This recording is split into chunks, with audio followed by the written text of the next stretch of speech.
These are the headlines on the final day of this Premier League season. Mo Salah secured the Golden Boot with his 32nd goal of the season as Liverpool beat Brighton at Anfield. Newcastle ran riot over Chelsea at St James's Park. Jose Perez scoring twice in a 3-0 victory. Swansea suffered defeat at home to relegated Stoke as the Swans joined the Potters in the Championship. Spurs and Leicester shared 9 goals as Tottenham won 5-4 in their final Premier League game at Wembley.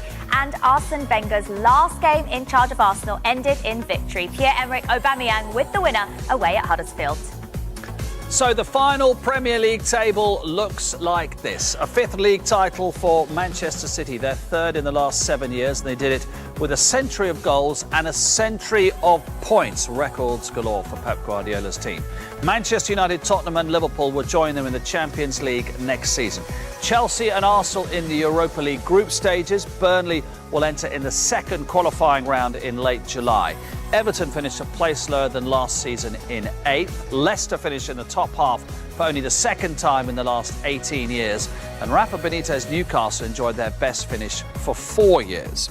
At the other end then, Crystal Palace finishing in 11th despite making the worst start to any Premier League season. Bournemouth secure Premier League football for a 4th season in a row. West Ham end the season 9 clear of the bottom 3. Watford finished a point better off than last season. Brighton in 15th enjoy the 2nd highest finish in their history. Huddersfield safe, meaning all 3 promoted teams have survived. Southampton also survived but finished in their lowest position since returning to the Premier League in 2012. And Swansea's 7-year stay in the top division is over. They dropped down to the Championship with Stoke and with West Brom. OK, we're going to spend 20-odd minutes or so till the end of the programme reviewing the teams season by season. We have to start with Manchester City, Paul Ince. You know what it takes to win the title. But to win the title in style, 100 points, 100 goals. Have we seen something this season in terms of their style that we've never seen before in English football? Yeah, I think so. I think when you look at them last year, you know, people, especially the first 10 games of last year, could make City kind of wipe the floor with 10 teams, and they thought they could get away with it, and they got that last season. This year, they've just took it to another level. You know, and they've gone away and played exactly the same way. You know, the players that I think people talk about Pep and the money that he spent, but also talk about the players that he had last year that have improved this year. You know, Sane and people like that.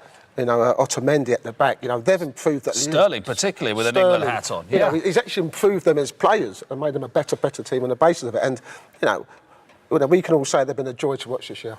You look at a lot of sides when they're looking to improve or kick on, like to buy attack and talent, don't they? City have done that, but he's also addressed the goalkeeper, the defence as well, and made sure that that was right at that end of the pitch as well. And I think that's a big key as well, which has meant that they've been able to sort of kick on and do as much as they have done this year. 6 years to the day as well since Sergio Aguero's goal to win the title. Remember that? The famous goal. And fans are talking about that. Chloe Francesca said there's something about the last minute on the last game of the season on the 13th of May. And Chris O'Donoghue, a Man City fan, says 100 points. This is the best Premier League team in history. They've been tremendous. Next season, during the summer, where do you think he's looking at, Pep? You've heard that maybe another centre-back, maybe an alternative to Fernandinho, who's had a great season, hasn't he? Maybe another centre-forward, depending on what happens with Aguero? What's he got? 4 centre-halves now? I mean, Laporte, Stones, Otamendi, Company obviously as well, and Mangala he'll probably go, but he's at the club. I think midfield and striker, weirdly enough. And I'm not sure what's going to happen with Aguero, as obviously there's rumours flying around that he might be going back to Atletico Madrid. But so they're the 2 areas I see him definitely strengthening. Fernandinho's been brilliant, but he'll definitely improve, and that's what 19 points for the teams to try and catch up on, as well as them improving. That's 6 wins. Absolutely, and a bit more. It's a nightmare for teams. It really is. I don't see how they make that up even next year. They've got to have a shocker to be caught. You look at some teams have had fantastic seasons, haven't they, as well? I mean, if some teams you look at and thought, oh, they've been poor this year, then you probably think, oh, they're not going to, or they might be able to make that up. But some of the teams, like Liverpool, have had a brilliant season. Yeah. And they've come 4th. I mean, I don't mean that disparagingly, but they've had a brilliant season. They've come 4th. That's the point I make, really. Yeah. It's going to be tough to get to their level, and the problem for everyone else is that he's bought so well. He's not bought for the here and now. He's bought players that are improving all the time. He's got loads of young players that are probably going to keep getting better. So Foden came on today, get a medal now with 5 appearances. Used to be 10 in your day, but now, well, it used to be a quarter roughly. Diaz came on as well. Zinchenko's played left back and has played well too. And unlike, I mean, let's be honest, the Chelsea collapse, let's not be too dramatic, but first at 5th is obviously a bit of a slide down the table. But we're not going to see that from Man City next season. There's no way we're going to see them doing what Chelsea have done this year. So no, it makes it easier for the recruitment and the scouting system. There's only so many players he can sign that's going to improve them. Where do you look? He's probably looking at Real Madrid's team. There's not Bayern Munich's team to get better than what he's got. But you can't argue with what they've done. And Franny hit the nail on the head. He's looked what was wrong last year. Kolarov, Zabaleta, Joe Hart. Yeah. We were talking about them every week, and he sorted it. Yeah. He's a good manager. Yeah, absolutely. What's wrong this year? With Man City? Nothing really. I suppose the only negative you can get out of it is John Stones going to get a game? And is he still making mistakes? Is he going to get a game for England if he's not playing for them? I kind of think you're looking at now, you look at Pep's kind of, when he was at Barca, you know what I mean? He's just, dominated the Spanish league, went to Bayern Munich, dominated the German league. Is he going to do exactly the same in this league? Is it going to be Man City domination? So, is your old club Manchester United, that one, rather than Liverpool, your old club? Are United the one most likely? Because we just looked at the table then. I was with Michael thinking, really enjoyed watching Liverpool this season. Gosh, Tottenham have played well in a lot of games. But it's Man United who've come second without really particularly getting people out of their chairs. But are they still Man United the team most likely? You would have thought so, looking at what, I mean, to be fair, Man United will only improve next season. Mourinho knows he's got to go and spend some more money, especially if City do spend money. He's got to go and spend money. So's Klopp. They've all got to go and spend money. But I just feel that, the consistency of City this year, Liverpool playing flashes this season, so Man United have not really started playing well. There's not one game where I can say they've been outstanding. It's been like the Red Arrows. It's been attack after attack. Never going to be under Jose, is it? It's never going to be under Jose. So, but when you look at the style of Liverpool, Tottenham, the style of football that they're playing, Man United are not playing that style of football. And this is the problem that the fans have got. They want that style of football. This is the style of football that they've been brought up on since the Koppel days and Sharping and Chelsea's and Giggs. That's the style of football they want. So it's not just for Man United fans to finish second. It's for them to actually play in the tradition that Man United fans are accustomed to. It's acceptable for Man United to play that way if they win the league. I think fans would accept that then if they're listening to I don't believe that. I wouldn't accept it. More so than what they're going through. Or playing the way in your teams and finish second just behind a Man City team who are fantastic. But as you say, it's that sort of, it's the double, isn't it? Not playing the most thrilling football and not winning it. The other problem is that their two arch rivals, Liverpool and Manchester City, are actually getting us all off our seats. Yeah, exactly. They're brilliant. So it's almost rubbing their nose. I play golf with a couple of Man United fans, and their biggest gripe is that when they score, they slam the brakes on. He tells the players to sit there, stop. Whereas the old Man United, we get 2, 3, 4, 5. Yeah. We'll have to get them in to do the show, do you know, these golf. The thing is, Mourinho would say, listen, we're in a cup final that we could win. We finished second. Behind the team has actually been outstanding this season. That to Mourinho might be enough. If they win the FA Cup, they, under Jose Mourinho, has won as many trophies in the last 27 years as Tottenham. Under Jose Mourinho. But it's just, we just keep coming back to the same thing, Franny, don't we? They had a 5 or 6 weeks where they beat everybody at the top. Obviously, they beat City 3-2 after losing. They beat Liverpool 2-1. Rashford scored both. They beat Arsenal and they beat Chelsea. And then they lose at home to West Brom. And sorry, Jules, they turned in a terrible performance at Brighton. Yeah. And that's what it is, isn't it? You go, hang on, what? Try and explain that to people. And that's the frustrating thing, I think, for anyone that follows the scene. You wouldn't have seen it in your team. No. In an era. It never happened. We've been on the receiving ends of it, haven't we? There was a force and a drive. There was talent and ability in the squad, but there was also a mental toughness, not just from the players, but the management as well.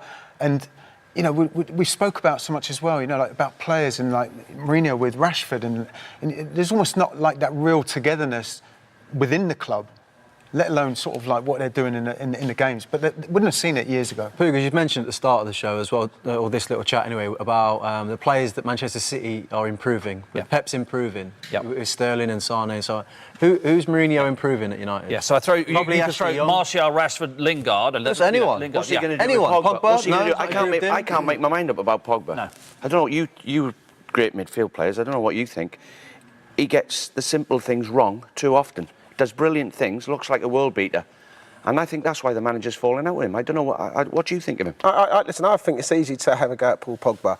You know, I think, and I've said this from the start of the season, you know, if you put Paul Pogba in the Manchester City team, or Liverpool team, or Tottenham team, with the way they play football, you're seeing a real Paul Pogba. At the moment, under Mourinho, as I said, they're not playing a style that suits a great player like that. You know, and this is the problem. Is that because he's been hamstrung in the way that he often plays in a two? It's not even Pogba. It's not even Pogba. Sanchez. Sanchez has gone from playing at Arsenal, where he's like been a well beater, to going to Man United, where it looks like he's all out of sorts. So it can't be just about that, can it? You know, for me. No question about it. Look over. It's not just this season. Look over his career. Attacking players don't flourish as well under Mourinho as they do under a Guardiola. As soon as Sanchez signed, I write a column. The first thing I said was he should have gone to City. If he wants to continue being one of the best players in the Premier League, got to go to City. Now he's just another player in that Manchester United team. Look at Martial and look at before that De Bruyne and Salah. And there's dozens and dozens that flourish under different man.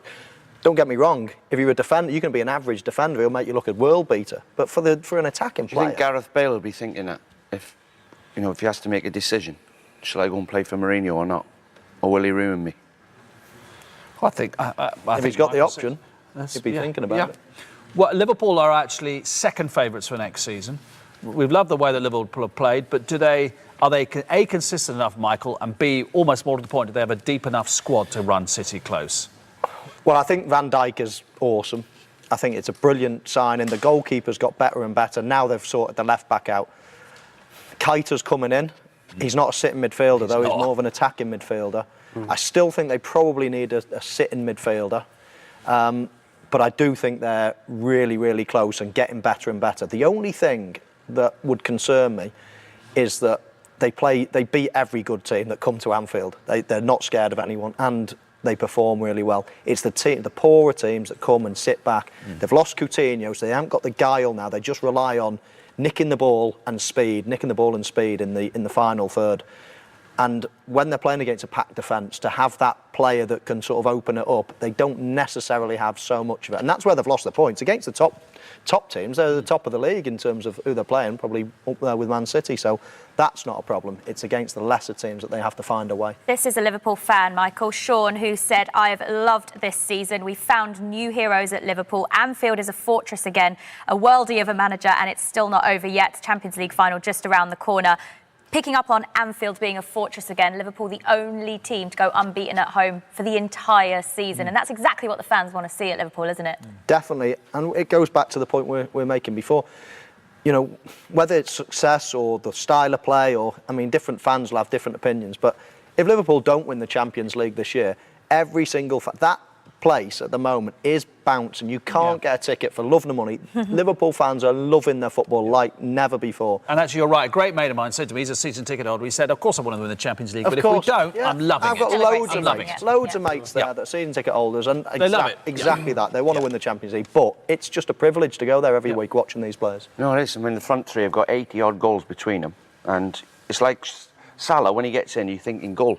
I think winning today's game, or getting into the top four, was vital to attract players, because he's going to have to keep building, and he wouldn't have got the players if they weren't in the Champions League. Now they're in it, the players will be who he's got his eye on. They'll say, well, I'll come. So we've given the North West, quite rightly, the big tick. Very interesting summer for the three big London teams. We've talked a lot about Tottenham, and you think they're not quite as good as last season, but a great achievement nevertheless. Dele Alli has a brilliant World Cup, what happens? Chelsea have been all over the shop, and Arsenal need a new manager. So clearly at Arsenal there's going to be a huge change. At Arsenal, there's going to be a huge change. I'd be surprised if it's not one at Chelsea as well, to be honest with you. The way that their season's kind of ended, and just the constant complaints and arguments between management and the top level at Chelsea, I don't see how that survives another summer. They're both...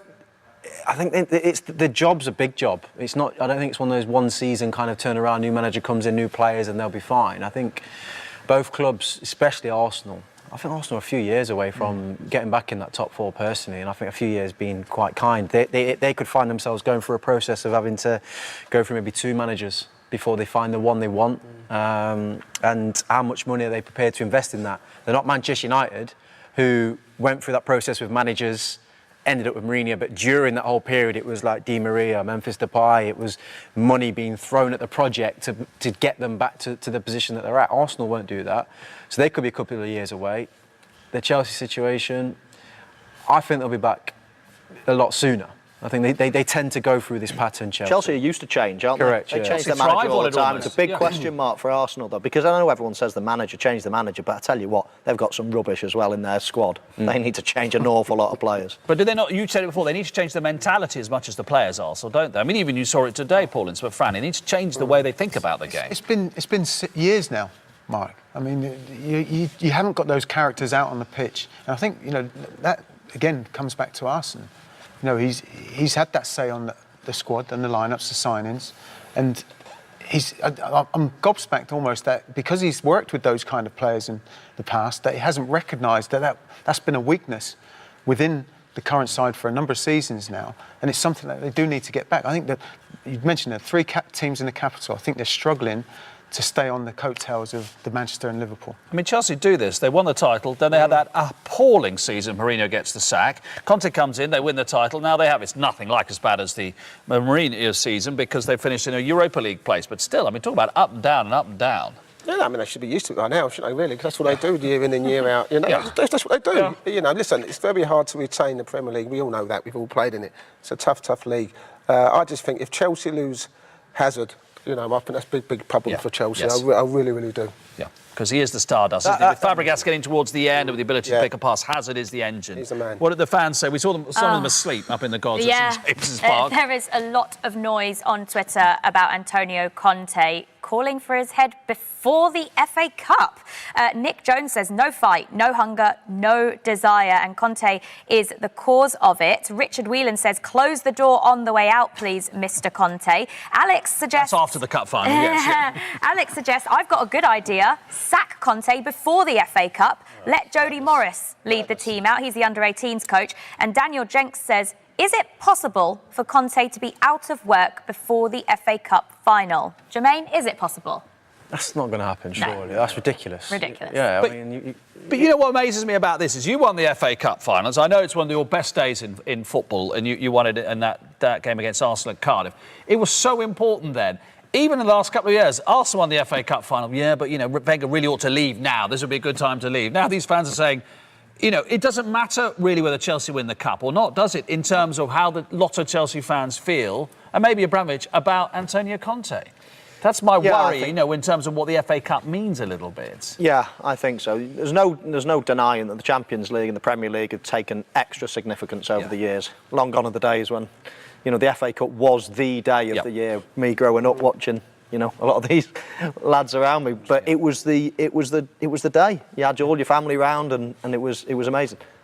It's still a brilliant day. It's still a brilliant tournament, but you are judged on Champions League and Premier League if you're one of the top 6. And you get £1 million for winning the FA Cup, and you get £20 million for finishing halfway up the Premier League. Yeah. The prize money in the Premier League becomes more important. I still like one of your winners' medals, though. Well, exactly. I've got 2 of them. I'll set him up all day long. I can't jump that. What have you got from fantasy football? You want to do fantasy football now, shall we? Actually, I can tell you that Mo Salah has broken another record. Another record? Another record. It's one we've not talked about at all this season, but Luis Suarez has held the record for the most amount of fantasy Premier League points ever, 295 points, since his 2014 season. This season, Mo Salah has broken it. He's on 303 points, and that's before bonus points added, I believe. He's the only Premier League player to ever get more than 300 points as well. Wow. That's incredible. That sounds very good, he says. Yeah. Do you want to see the team of the season? Yeah. Actually, yes. Schindler's not in it. I don't want to see it. If he's not in it, I don't want to see it. But here we go. So David De Gea has won the Golden Glove this season, the most points as a goalkeeper, 172, 18 clean sheets. Amazing. Two Chelsea defenders in there, Azpilicueta and Alonso. Otamendi as well, making 156 points, which is considerably high for a defender. In midfield, I already mentioned Salah there, 303 points, the highest score ever in fantasy history. Sterling and De Bruyne from the champions. And you've also got Eriksen and Mahrez in midfield as well. And then up front, Harry Kane at 216 points and 181 for Firmino. And I can reveal the overall winner out of 6 million managers worldwide. And it is Yusuf Sheikh, who incredibly was actually in 6th place at the start of the day. And he's managed to leapfrog all those managers above him and take the #1 spot in the world. And I've just got to give him a bit of a shout out for his very imaginative team name. It's called Yusuf's team. Oh, well, Not very imaginative at all, but well done to him. He triple captained Salah on the final day of the season, and Salah, I think, was on 11 or 12 points. So, well done, Yusuf, the winner. One day you can explain to me how I'll tell you. Yes, it does. But I would like to say that's the teams like Huddersfield and Brighton and Newcastle. I'm not sure how it works, but people like Mendy and that are going to get points because they're playing the better teams. Yeah. I think if you're playing the lesser teams, they should get triple the points. What you're saying is, why is Schindler not in that team? Basically, that's what I'm trying to say. No, I do think, because the teams who are struggling are always going to concede goals, especially from a defensive point of view. Yeah. But Otamendi and people like Van Dijk ain't going to concede as many goals, so they're going to get more points. But you can only have 3 players from each Premier League team, and they cost more if they're in the better teams, usually. Well, I don't know. I'm not having it You'll anyway. play next year, Paul. I'll tell you how to play. I'll play it next year. I'm putting Schindler in my team, for sure. Let's hear from an Everton fan on the season at Goodison. Allardyce, time to go, mate. Take your prehistoric football, take Little Cranky, your assistant manager, take Craig Shapes, who God knows what he does and where he is and what influence he has. Take half those players in that squad. Granted, they're not your players, but they've been abysmal this year. 8th in the Premier League, for some, is an achievement. For an Evertonian, we want better. We should be aiming better. Mashiri came in and said we were going to try and crack that top 6. It's not happened this year. We need to rip it up, start again, starting with the manager. Well, we heard from him as well prior to kick-off, not happy with Allardyce this season, and that's exactly what more Everton fans are saying on Twitter. Kirky says, I hope Allardyce is gone before I even get off the underground, travelling back home after today's game from London. Mark English said, I'm so happy that's over. One of the worst Everton seasons I can remember. Lots to sort out, but one thing needs to happen before anything else. Get rid of Allardyce. We're coming back, Franny, to the same point. We're coming back to style, aren't we? We're coming back to perception, because they finished 8th. They probably thought they could crack the top 6, but they haven't. Clean sheets actually are pretty good under Sam Allardyce, but chances created and shots on target are very low. It's back to perception again, isn't it? We've just heard him say they want to break into the top 6. That's not going to happen. That's not going to happen. Top 6 at the moment, as it stands, as we've seen this season. I fear for anyone from Burnley and below next season. My side, Southampton, have came very close this year. You can have a good squad, good manager, whatever the case may be, but there's a division within the division, two divisions, if you like. Top 6, they're out on their own. You're not going to compete with them, even by throwing money at it. The argument is probably the style as well. Maybe that hasn't helped him, but Allardyce has gone in and done the job that was required of him. And actually, we're not in a situation here. We've got top 6 and the rest, and I really mean that, because Southampton would never have thought they'd be in this position. But you just take your eye off the ball for whatever reason, and we have seen this season with Swans, you've had 7 years in a row, with Southampton who've been in trouble. We never thought Stoke would be relegated. Actually, you're outside the top 6 that Franny describes, and you let your standards slip. You can have a really sticky season. No, I think there's the top 6, and he's right. The rest are in a relegation battle today, for next season. Any of them can get relegated. And going back to Sam Allardyce, didn't they play total football under Martinez? Sacked him. Total football under Ronald Koeman? Sacked him. So what do you want? He's come in, stop the ball going in the net. That's what his job was, to keep him up. He stopped the ball going in the net. Now, because they've won a few games, they want a bit more. Who? Because Everton had a big investor. Yes, Mashiri. So why can't Everton become one of the big 6 eventually? Well, I think they could, but they're going to have to invest an awful lot. Or recruitment. I mean, I look at my team, for example, Tottenham. They did it kind of organically and a lot slower, and became a top 6 side. There wasn't like Man U, Liverpool, Arsenal, and Chelsea. I suppose Chelsea even kind of you could put in that bracket who threw a bit of money at it to get there. So it can be done, but it just obviously right now, because of that 100 million they're thrown at it and it hasn't worked, you feel that it's miles away. But I can't see it happen next season. No, not next season, definitely not. What would you think about Burnley next season? Relegation battle. From the word go. We've got a couple of minutes to go, so you've got something else for us? Just some sad news broke this week. Amateur footballer Chris Keogh was paralysed from the neck down after landing awkwardly on his head in a match for AFC Ewell a few weeks ago. And Chris was a winner of BT Sports Goals Recreated Challenge last season, perfectly replicating Peter Crouch's classic volley against Man City. Many of world football's greats, including Jose Mourinho, Xavi and Eden Hazard, have sent messages of support to Chris, and we at BT Sports, of course, echo those sentiments too. Absolutely, we do. Plenty more sport still to come on BT this evening. Right now on 2HD from Serie A, Atalanta, AC Milan. Then later on tonight, Juventus can clinch the title with a point at Roma. 1HD from 7:30. If Napoli slip up at Sampdoria, that would hand the title to Juve. That's 3HD from 7:45. And there's top basketball and baseball coming later as well. Well, that's the end of the season from the BT Sports Score team. Enjoy all the cup finals and the World Cup. Have a great summer. 90 days till we're back for the start of next season. Bye-bye.